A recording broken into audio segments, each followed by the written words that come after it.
सू कैसे हो भाई और बहनों।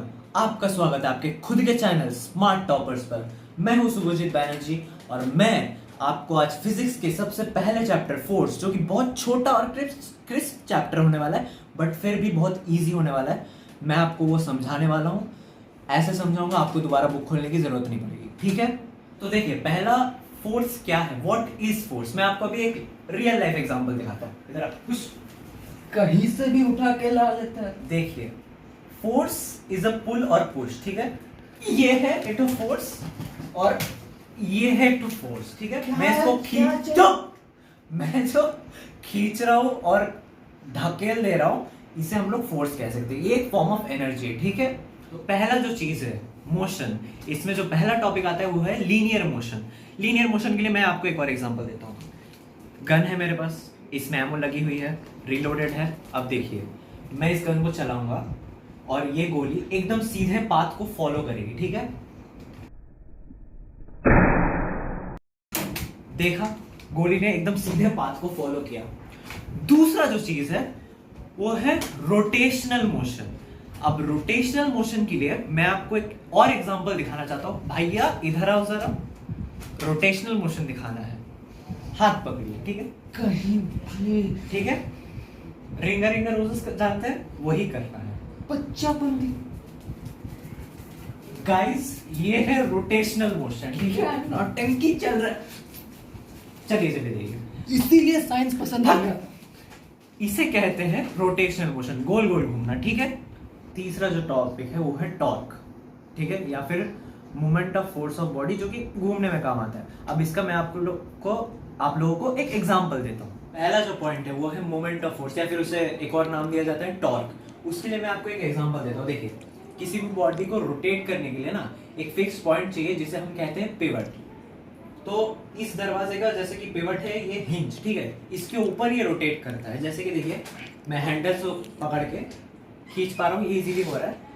अब अगर मैं यहां से पुश करूं, एक फोर्स लगाऊं, तो ये दरवाजा जा रहा है।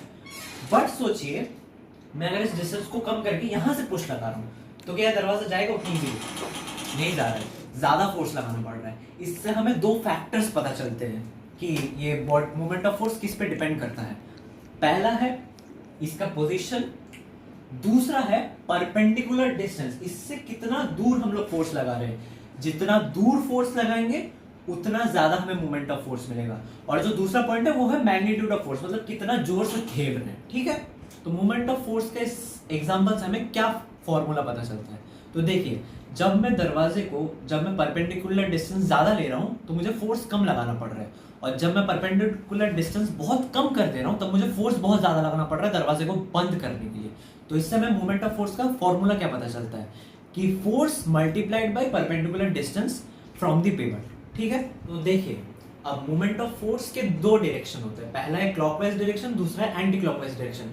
क्लॉकवाइज माने जैसे घड़ी का कांटा चलता है वो सेम, वैसे जब कोई मूवमेंट होगा तो उसे हम लोग बोलेंगे क्लॉकवाइज मूवमेंट। और जब घड़ी के कांटे के उल्टे साइड चलेगा, एंटी क्लॉकवाइज चलेगा, तो जब हम लोग सम्स कर रहे होंगे तब हम लोग जो क्लॉकवाइज मूवमेंट होगा उसे हम लोग लेंगे नेगेटिव, और जो एंटी क्लॉकवाइज मूवमेंट होगा उसे हम लोग लेंगे पॉजिटिव। यहाँ पर क्लॉकवाइज और एंटी क्लॉकवाइज मूवमेंट्स का बहुत सारा एग्जांपल्स है, जैसे कि कार का स्टीयरिंग व्हील वगैरह, ठीक है। वो सब उतना इंपॉर्टेंट नहीं है। आप लोग सिंपली डेली लाइफ में, फिजिक्स का सिंपल ये काम है कि आपको डेली लाइफ में देखना है, अपने आसपास देखना है, हर जगह फिजिक्स दिखेगा आपको, ठीक है। कार का स्टीयरिंग व्हील में भी क्लॉकवाइज एंटी क्लॉकवाइज मूवमेंट होता है। अब इसके बाद वाला जो टॉपिक है वो ये है कि इसके बाद जो टॉपिक है वो है कपल का। और कपल माने वो वाले कपल नहीं, कपल माने फोर्स।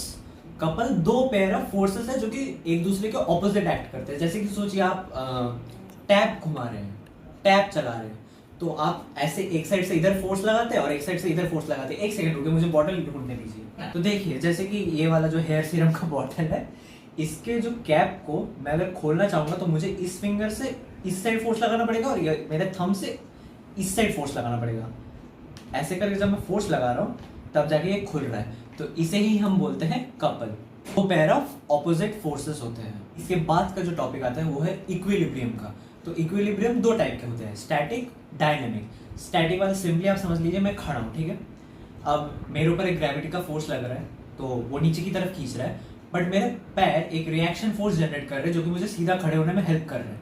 तो इन टोटल मैं कहीं जा नहीं रहा हूँ, मैं एक ही जगह पर खड़ा हूँ। इसे हम लोग कहते हैं स्टैटिक इक्विलिब्रियम।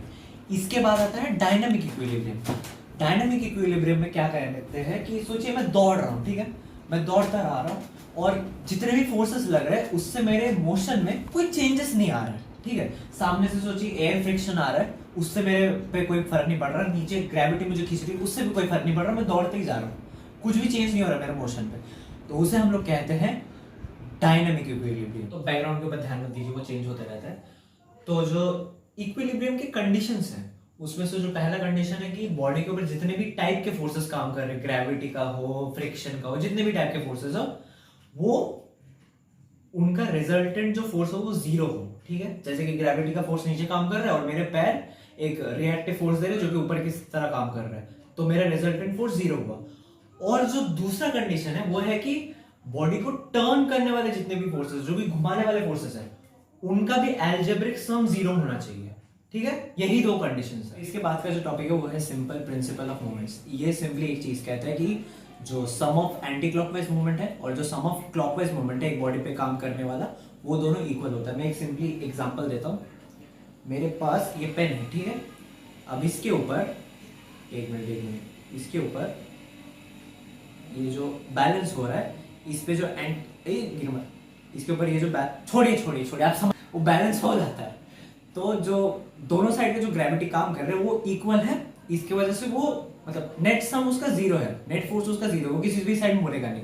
तो इसकी वजह से सम ऑफ एंटी क्लॉकवाइज मोमेंट्स और सम ऑफ क्लॉकवाइज मोमेंट्स इक्वल है, ठीक है। यही कहता है प्रिंसिपल ऑफ मोमेंट्स। अगला जो टॉपिक है वो है सेंटर ऑफ ग्रेविटी का। इसका सिंपल सा एक लॉजिक है। एक बॉडी है, उसके अंदर millions and millions of molecules है, हर एक का एक स्पेसिफिक मास है, ठीक है।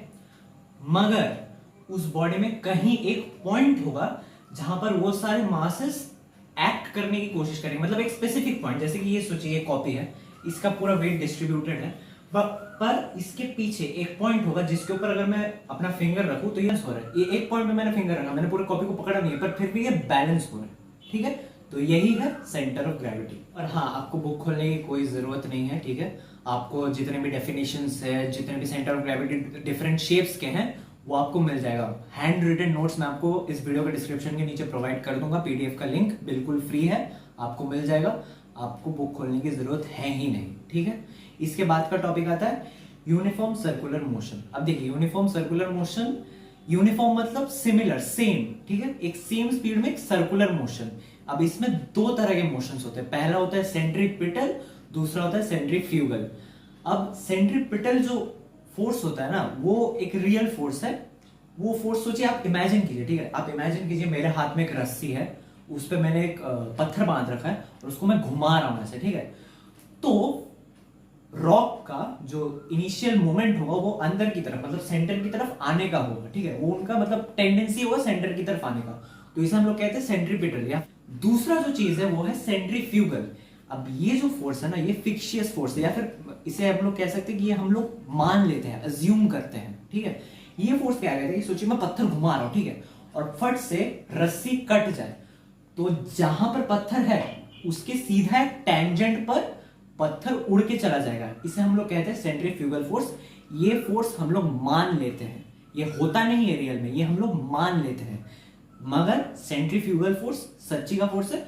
वो क्या करता है कि बॉडी अंदर की तरफ आने की कोशिश कर रहा है, मतलब सेंटर की तरफ। किसी बॉडी को अगर हम लोग घुमा रहे हैं तो वो सेंटर की तरफ एक्ट करने की कोशिश करते हैं, इसे कहते हैं हम लोग सेंट्रीपिटल फोर्स।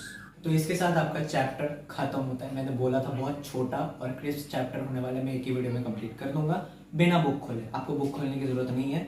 जितने भी नोट्स हैं चैप्टर के, मैं हैंड रिटन नोट्स पीडीएफ में दे दूंगा, उसमें कुछ क्वेश्चंस भी दे दूंगा, कुछ नॉर्मल शॉर्ट या लॉन्ग क्वेश्चंस एंड न्यूमेरिकल्स मैं उसको दे दूंगा। आप प्रैक्टिस कर लेना, ये इजी चैप्टर है, इस पे उतना ध्यान देने की जरूरत नहीं है।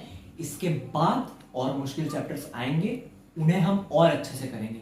ये चैप्टर के आप मास्टर बन चुके हो अगर आपने वीडियो अच्छे से देखा है, मेरे नोट्स देख लिए, रिवाइज कर लिए और क्वेश्चंस भी प्रैक्टिस कर लिए, ठीक है। हैंड रिटन नोट्स है, डिस्क्रिप्शन में आपको मिल जाएंगे, बिल्कुल फ्री है, कोई प्रॉब्लम नहीं है। पीडीएफ का लिंक मैं दे दूंगा। तो चलिए, इसके साथ मैं आज आपको बाय बोलना चाहता हूँ। मिलेंगे अगले वीडियो में, बाय बाय।